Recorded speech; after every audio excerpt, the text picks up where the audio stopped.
하나님의 말씀입니다. 로마서 6장 2절 말씀입니다. 그럴 수 없느니라 죄에 대하여 적은 우리가 어찌 그 가운데 더 살리요 달라진 것이 없다 라는 제목으로 주님 주시는 은혜의 말씀 함께 나누겠습니다. 아주 잘하는 친구 목사 이야기로 한번 시작해 보겠습니다.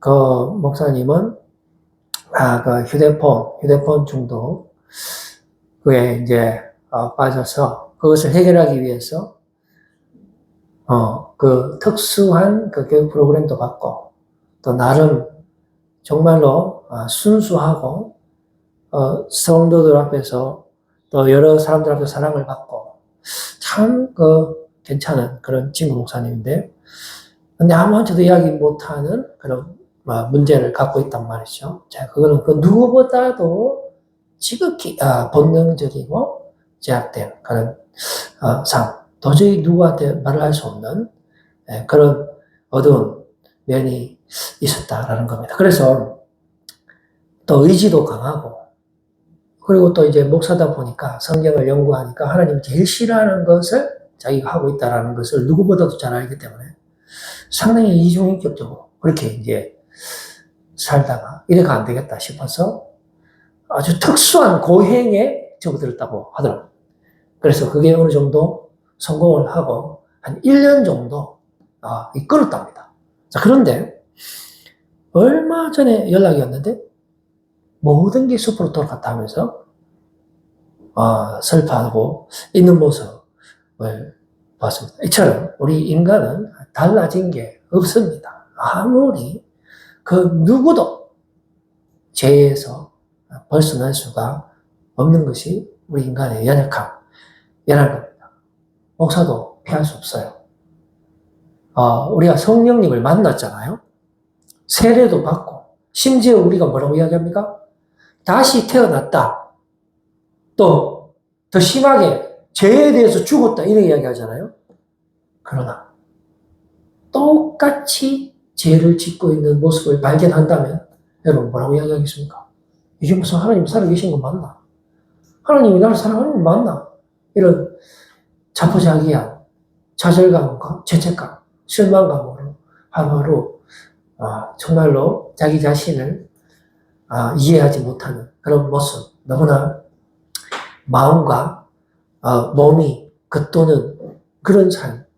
그래서 성경은 사도 바울은 이렇게 이야기하죠. 세상에서 가장 불쌍한 사람이 그 부활이 없다라고 믿는 사람. 그러니까 이중인격자들은 하나님을 믿는다고는 하지만 실제 삶에서 능력이 안 나타날 경우 이 사람은 상당히 이율배반이랍니까? 이게 안 맞아요, 삶이. 그러다 보니까 전도할 힘도 없고 자기 자신이 하나님이 주시는 은혜가 차고 넘쳐야 이걸 나눌 거 아닙니까? 근데 그것도 못 나눌 뿐만 아니라 자 인생이 아주 꼬이는 거죠. 세상 말로.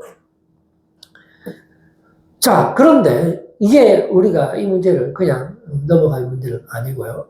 자, 한번 생각해 봅시다. 우리가 성욕이 있어요. 성욕, 식욕, 장두자에 우리가 예수님을 만나잖아요. 그러면 정욕이 없어집니까? 안 없어집니다. 제가 분명히 이야기해 줄 수 있어요. 안 없어집니다, 그거는. 자, 그리고 이웃을 미워하는 감정들, 그거 없어집니까? 안 없어집니다, 그거. 우리가 주님 만나면 새로 태어났다 했죠, 분명히. 죄에 죽었다 했잖아요? 안 죽습니다. 놀라운 사실이죠. 그리고 아직도 우리는 그 몸의 온전한 구속이 일어나지 않았어요. 우리는 하루하루 늙어갑니다. 병도 걸리고 약을 먹어도 잘 듣지도 않죠. 그리고 주님이 다시 오신다 하셨는데 아직 다시 오지 않으셨어요. 주님이 다시 오셔야 모든 게 끝나는 건데 종교적으로 신앙적으로 봐도 현재 진행형이다. 그런데 그 지점에 이르기 전까지 우리는 누구에게 지배를 당합니까? 과연 하나님의 지배를 받는 하나님의 자녀로서 은혜의 사람으로 살아갑니까? 아닙니다. 어떻게 살아갑니까? 죄가 왕노릇해요. 여러분, 우리의 삶을 가만히 둘러보세요. 하루에 몇 번 죄 짓습니까? 나는 죄 짓기 싫지만 내 몸이 허락하지 않죠. 그렇다고 내 마음이 몸을 이깁니까? 못 이깁니다. 이기는 사람 있긴 있어요. 내 친구 목사 한 1년 정도 이겼다 하더라고. 아무 소용없어요. 이게 누적이 됩니다. 이 억압을 하면 이 몸이 누적이 돼요. 그래서 이게 한계점에 다다르고 터져버립니다, 이거. 만약에 그것까지 컨트롤한다? 글쎄요. 인간이라고 보기는 좀 힘들죠. 자, 그러면, 조금 더 상세하게 살펴보면은, 아주, 이상한 점이 우리가 이 죄에 대해서 죽었다라고 성경은 말을 하고 우리가 또 신앙으로 자주 고백을 하잖아요. 그런데 우리의 삶을 보면은 죄가 여전히 우리 안에 있어요. 그래서 죄를 더 지을 수도 있고 안 지을 수도 있는 이런 선택사항에 접하게 됩니다. 우리가 매 순간 선택의 기로에 있죠. 그런데 그 선택의 기로에서 죄를 짓습니까? 안 짓습니까? 잘 생각해 보세요. 짓습니다. 10중 8구는 그 마지막 지점에서 승리하지 못하고 죄로 기웁니다. 그래서 죄가 왕이 되죠. 은혜가 왕이 되는 게 아니에요. 죄가 우리의 왕이 되면서 실패의 인생을 걸어갑니다. 선택의 인생 같지만 선과 악이 공존하죠. 하나님의 법과 육의 법이 공존하죠. 우리의 마음속에. 그래서 이게 선택사항이라고 말은 하지만 실제로 우리에게 선택권이 주어지지 않습니다. 어디로 갑니까? 죄의 노예로 전락하고 말아요. 그래서 실패합니다. 몸의 요구에 순종하지 말아라고 귀에 떡거리 함께 이야기하죠. 양심으로도 이야기하고 말씀으로도 이야기하고 됩니까? 안 됩니다.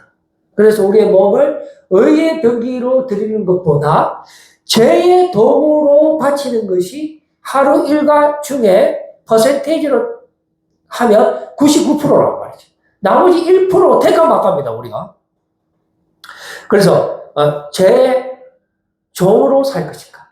아니면 순종의 종, 하나님의 종, 의의 종, 믿음의 종으로 살 것인가? 선택을 할 시점에서 우리는 실패하고 마는 것이죠. 사실 이게 순종의 정의도 보면은 이게 이렇게 되어 있습니다. 성경에 보면은 순종이란 마음으로 교훈을 받아서 믿음과 결단과 뭐 이런 식으로 되어 있거든요. 자, 그런데 여기에 보면 실질적인 게 하나도 없어요. 전부 다 눈에 보이지 않는 거예요. 뭐요? 마음으로 교훈을 안 받아도 뭐할 건데요. 받았다 해도 뒤집어 보면 어떻게 할 건데요. 이 마음이라는 거는 인간은 하루에 12번 바뀌거든요. 그럼 뒤에 더 문제입니다. 마음으로 교훈을 받았는데 그 다음에 어떻게 해요? 믿음으로 선택한다? 누가 믿음으로 선택합니까? 사람 믿음 없어요. 믿음은 하나님이 주는 선물이기 때문에 우리하고는 전혀 상관없어요. 그러니까 이거는 그냥 공식에 불과하다 라는 겁니다. 그래서 우리가 얼마나 많이 실망하고 좌절하고 합니까? 그래서 이 모든 영역을 율법의 표현을 이거를 남자와 여자의 결혼 관계로 이야기합니다. 물론 영적인 세계도 하나님과 신부, 그러니까 우리죠. 우리가 부부 관계, 또 아버지와 아들 관계로 표현하듯이 이 세상에도 우리의 이 육과 피가 돌잖아요. 이 원리가 어떤 관계입니까? 남자와 여자의 관계라 했어요. 자, 그런데 이거 두 개 헤어질 수 있습니까? 헤어질 수 있는 방법은 이혼하는 것밖에 없어요. 이혼은 아무나 합니까? 아니에요. 이혼은 합의 이혼을 하든지 합의를 해주든지 아니면 치명적인 오류가 있어야지만 할 수 있어요. 예를 들면 죽어야 돼요. 남편이 죽으면 여인은 다른 남자하고 결혼해도 아무런 문제가 생기지 않아요. 그런데 세상에 남편은 절대로 죽지 않습니다. 우리를 놓아주지 않아요. 그렇기 때문에 우리가 영과의 그 결혼 생활로 우리의 힘으로는 넘어갈 수 없다라는 겁니다. 그래서 우리는 율법을 학자들은 613개라고 이야기하거든요. 뭐 모세 오경에 군데군데 분포되어 있어요. 창세기는 뭐 한두 세 개밖에 안 되지만은 뭐 제일 많은 데는 어디입니까? 레위기는 한 250개 정도 포진되어 있고요. 그 다음에 저거 뭡니까? 민수기는 한 50개 정도 되고요. 뭐 신명기는 뭐 한 200개. 뭐 하여튼 도하 613개가 우리의 순둥을 막 조여오는 겁니다. 그럼 우리가 그 율법의 가이드라인을 받아서 정말로 순수하게 하나님처럼 완전한 삶을 살 수 있느냐? 하나님의 바람대로. 못 삽니다. 오히려 더 죄짓어요. 차라리 몰랐으면 나아보내십니다. 13개 다 죄짓습니다, 우리는. 하나도 거부하지 않아요. 로마서 7장 13절 말씀 보면 이렇게 되어 있습니다. 그런즉 선한 것이 내게 사망이 되었느냐? 그럴 수 없느니라. 오직 죄가 죄로 드러나기 위하여 선한 그것으로 말미암아 나를 죽게 만들었으니 이는 계명으로 말미암아 죄로 심히 죄되게 하려 함이라. 그래서 이 율법과 계명은 그 자체로 나쁜 건 아니에요. 그것이 우리를 죄로 가두는 겁니다. 우리가 죄인임을 깨닫게 하는 겁니다. 죄가 드러나게 하는 그런 역할을 하고 있는 것입니다. 우리의 연약함을, 우리의 정말 육의 그 속성을 적나라하게 드러내 보여주면서 우리가 어떻게 해야 하는지에 대해서 생각하도록 만드는 역할을 하고 있습니다. 그래서 사도 바울이 이걸 보고 초등학문이라고도 표현을 하고 있습니다. 이처럼 하나님의 법과 육체의 법이 믹스가 되어 있습니다. 선과 악이 우리 안에 같이 있는 것입니다. 그래서 내가 하고 싶은 것이 있지만 실제로는 내가 미워하는 것을 내 몸이 한다라고 사도 바울이 고백하고 있는데 이것이 바로 인간의 실존이라는 것입니다. 그래서 항상 인간은 불안하고 절망 가운데 있고 후회로 가득 찬 삶을 살아갈 수밖에 없다는 것이죠. 로마서 7장 24절에서 25절 말씀 보면 이렇게 고백합니다. 오호라 나는 공고한 사람이로다 이 사망의 몸에서 누가 나를 건져내라. 우리 주 예수 그리스도로 말미암아 하나님께 감사하리로다. 그런즉 내 자신이 마음으로는 하나님의 법을 육신으로는 죄의 법을 섬기노라. 자, 이 상황에서 사도 바울은 감사하다라는 표현을 고백을 하고 있습니다. 뭐가 감사합니까? 우리 마음에 이 두 개가 있다는 그 자체가 감사한 것입니다. 있는 모습 그대로 우리를 사랑하시는 하나님. 하나님께서 우리를 만드시고 우리를 향한 계획을 가지고 계시고 그 계획은 우리를 완전케 하는 계획인데 그 계획이 완성하는 것으로까지 하나님은 절대로 우리를 떠나지 않고 우리와 함께 하시기 때문에 비록 내가 내 몸 안에 하나님의 법과 육신의 법이 공존할지라도 그것을 인정해야 할지라도 나는 하나님께 감사한다 라고 이야기하는 그 이유가 뭘까요? 그 뒤에 8장 말씀부터 놀라운 복음이 나타납니다. 이제부터 잘 들으셔야 돼요. 자, 이처럼 우리는 불안한 동거를 하고 있어요. 선택의 삶을 사는 것 같지만 실제로 우리에게 선택권이 없습니다. 죄를 지을 수도 있고 안 지을 수도 있지만 다 죄를 짓는다. 그래서 제가 왕노를 한다. 그것이 인간의 실존이다라는 겁니다. 그런데 이렇게 되어 있습니다. 자, 아래와 같이 생각하라 라고 말씀합니다. 성경책에 보면 생각하라는 겁니다. 마음으로. 이게 믿음이에요. 그러니까 이게 믿는 사람은 네 믿음대로 되래요. 왜냐하면 생각이기 때문에. 생각이라는 것은 눈에 보이지 않는 거잖아요. 자, 무엇을 생각하라는 거냐? 놀랍게도 우리가 죄에 대해서 죽은 게 아니에요. 누가 죽어요? 예수님이 대신 죽어요. 그렇게 생각하라는 겁니다. 그와 함께 죽고 예수님만 혼자 죽은 게 아니에요. 내 죄를 대신해서 죽었기 때문에 예수님이 내 끝 들고 내 손붙 들고 죽어주신 거예요. 그 다음에 예수님 혼자 살아나신 것이 아니에요. 예수와 함께 살고 그래서 우리가 옛사람이 죽은 이유는 내가 죄에 대해서 죽지 않았어요. 내가 죽은 게 아닙니다. 내 죄를 대신해서 예수님께서 단번에 죽으신 거예요. 전무후무한 사건입니다. 영어로 once for all입니다. 왜냐? 하나님은 전지전능하신 분이고 천지를 창조하신 분이고 죄가 없으신 분이신데 그분이 죽으셨기 때문에 그래요. 그래서 그분은 다시 살아나실 수밖에 없는 겁니다. 그분이야말로 우리의 율법의 요구를 들어주실 수 있는 유일한 분이십니다. 왜냐? 그분은 죄를 다스릴 수 있는 분이시기 때문에 그렇죠. 그래서 우리가 해방을 누릴 수 있는 이유는, 우리가 자유를 누릴 수 있는 이유는 바로 아무것도 달라진 것이 없는 주님의 완전하신 사랑 때문에 그렇습니다. 예수 안에서 우리가 죽고 예수 안에서 영원한 생명을 누리기 때문에 그렇습니다. 누가 내 죄에 대하여 죽었습니까? 예수님께서 죽으셨기 때문에 우리에게 영원한 생명이 주어지는 것입니다. 그래서 우리의 삶은 선택의 삶이라고 했습니다. 죄를 지을 수도 있고 안 지을 수도 있고, 그러나 100% 죄 짓는다 했죠. 그런데 다시 예수님 때문에 역전됩니다. 선택의 삶인 것까지만 사실은 우리에게 선택권이 없어요. 죄를 지을 수도 있고 안 지을 수도 있지만 예수 그리스도 생명의 성령의 법 때문에 우리는 오직 순종할 수밖에 없어요. 보세요. 하나님이 우리를 의롭다 하셨어요. 하나님이 우리의 죄를 대속하셨습니다. 하나님이 독생자 예수 그리스도를 보내주셨어요. 이거 누가 거부할 수 있어요? 믿음의 문제입니다.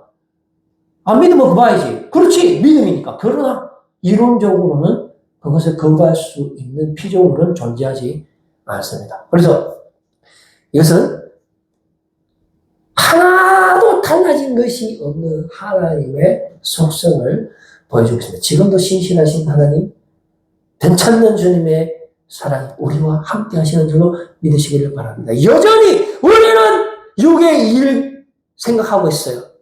하나님의 원수로 살아갑니다. 불순종이요, 살인의 자녀요, 음란의 자녀로 단 한순간도 벗어나지 못하고 달라진 것이 하나도 없는 삶을 살고 하고 있지만 여전히 하나님께서는 우리를 버리지 않습니다. 처음부터 끝까지 우리를 향한 그의 뜻은, 계획은 바뀌지 않습니다. 달라지지 않습니다. 그래서 하나님은 영원히 우리를 사랑하십니다.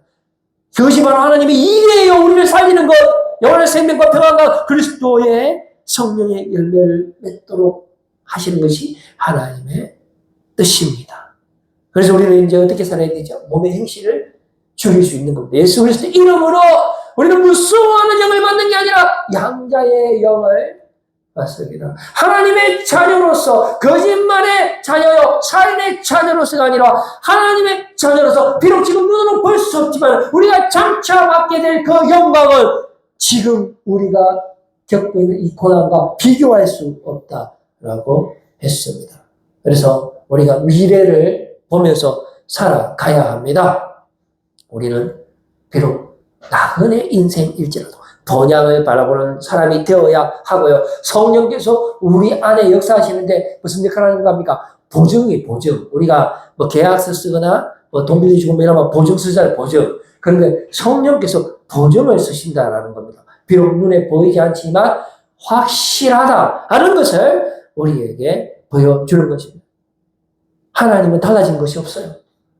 우리가 죄 가운데 있으면 있을수록 더 하나님의 뜻은 명확해지는 것입니다. 그래서 지금도 성령님께서는 우리를 위해 중보기도 하고 계시는 것입니다. 그것이 하나님의 섭리와 계획입니다. 나를 향한 하나님의 계획이에요. 태초부터 우리를 불러주시고 모든 것을 협력하여 선을 이루시고 마지막 주님이 다시 오시는 그 순간까지 우리와 함께 하시며 우리를 완성케 하시는, 우리를 온전케 하시는 그 주님 때문에 우리는 오늘을 살아갈 수가 있는 겁니다. 하루에도 12번 넘어져도 오뚜기처럼 다시 일어날 수 있는 근거가 우리에게 마련되어지는 것입니다. 로마서 8장 30절 말씀입니다. 또 미리 정하신 그들을 또한 부르시고 부르신 그들을 또한 의롭다 하시고 의롭다 하신 그들을 또한 영화롭게 하셨느니라. 하나님이 우리 편입니다. 아들까지 주셨는데 누가 우리를 대적한단 말입니까? 그보다 더 좋은 것이 어디에 있습니까? 우리는 하나님께 선택받은 자요, 하나님의 은혜의 자녀들입니다. 하나님이 우리를 의롭게 하셨습니다. 누가 정죄한단 말입니까?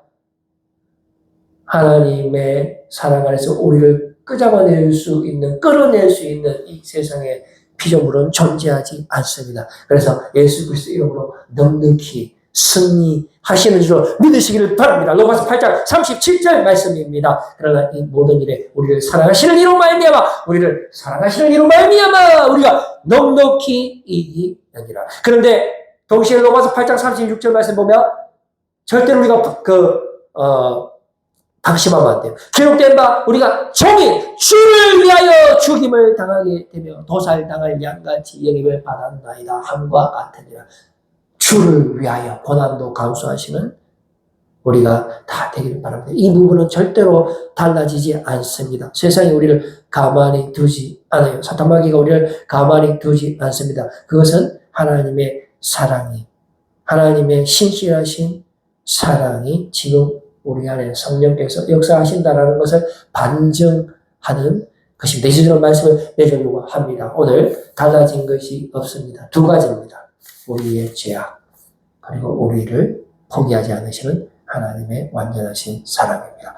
그 하나님의 그 사랑으로 예수 그리스도 이름으로 우리 모든 죄를 넉넉히 물리치시는 우리 모두가 되기를 소원합니다. 기도하겠습니다.